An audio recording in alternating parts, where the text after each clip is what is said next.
We have father of the groom, Mr. Kevin Popham. Up we come, good sir.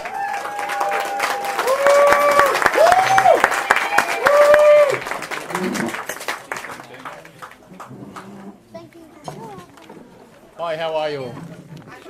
Good. I can't read now. Hold those for the car.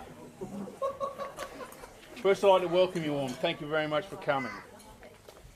We had a great day today. Is it on? It's better. You can read it now. I'd like to welcome you today. I was very proud of Kane today. He excelled himself. He's picked a lovely, lovely lady in Sarah. I know her parents are very proud of her. I would like to thank my parents, my sister, who have come over from Perth today. And also, we have thanks from Tom and Donna Keller from Brisbane, who are Kane's godparents. Also, Barbara Orish, who couldn't be here today because her husband, unfortunately, is a bit ill, sends his best to you too. Thank you very much.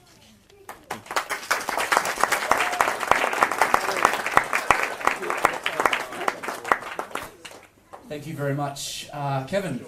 We have a father of the brides, Mr. Ian Holt. Yeah.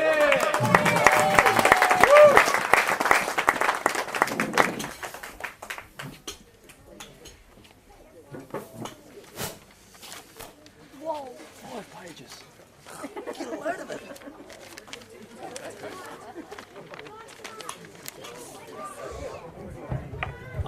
Sorry, pulled it. Hi everyone, I hope you're all having a good time. Woo! I certainly am. Yep. Actually, I'm not. I'm standing here. Shoes uncomfortable, mate. What's that? Your shoes uncomfortable. Oh yeah. Thank you. I want to begin by thanking all of you who have given your time and of your love to come and spend today to celebrate the wedding of Kane and Sarah. I'll get the name right.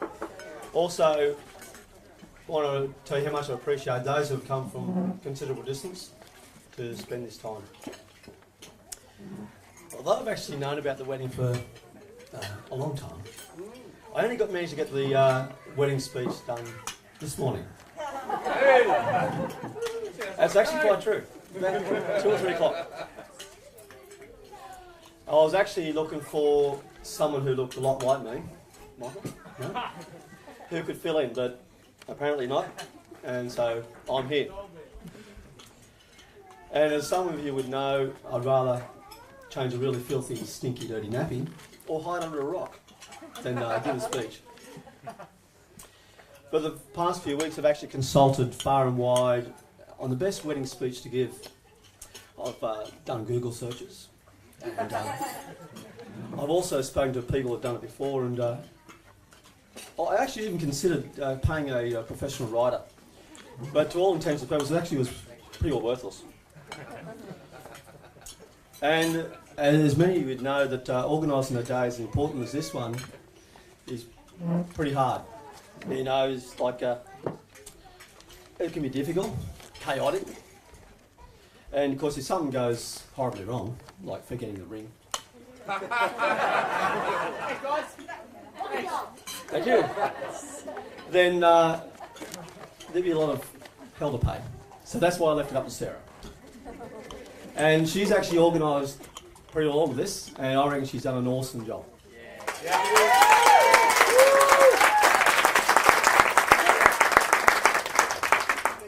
When I first saw Sarah this morning in a wedding gown, I thought she looked absolutely beautiful. And so I think she looks absolutely gorgeous. Thanks, Sarah. I remember when we brought Sarah home from hospital, and I thought how much God had blessed me with a beautiful daughter. And every passing year, she'd become even more beautiful. And when she first introduced me to Kane, I thought he seemed a fairly decent sort of young fella. I'm not sure whether that's a show or what, but anyway. He seemed hard-working, good ethics. He was respectful, mostly. But I was actually happy that Sarah had found someone who was very special to her. And of course, as a loving, caring father, I wanted to make sure that Kane would do the right thing by her. So with that in mind, I gave him a word of warning. I have a shotgun and a shovel. I'm prepared to use both. Haven't seen any shotgun or shovel yet. He thought I was joking. I'm not. But Kane, I'd like to tell you a story. And like all good stories, it goes like this. Once upon a time, there was a father. And in case you haven't figured it out, that father is me. This father had a wonderful little boy. He was very happy. Then one day he found out that his wife was going to have another baby. And so he prayed, Lord, make her a little girl. And so he did. Then the father looked at his daughter and said, Lord, make her like a mother. And so he did. And then the father realised that he was getting left out. So he said, Lord, make her like me. And so he did. She could drive a truck. She's done it several times. And a tractor. She doesn't mind getting her hands dirty. I think she works at Peppy still. But she's also opinionated. Emotional. Stubborn.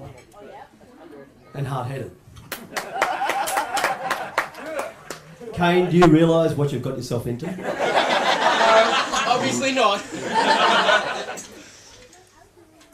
So I said, Lord, enough of that. Make it like you. And he did. Although it's still very much a work in progress.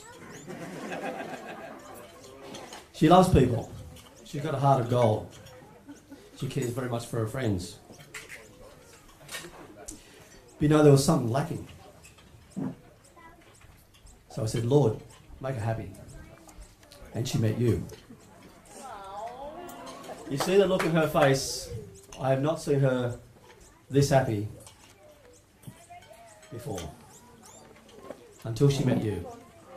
And I'm actually very thankful for that. I'm grateful for that.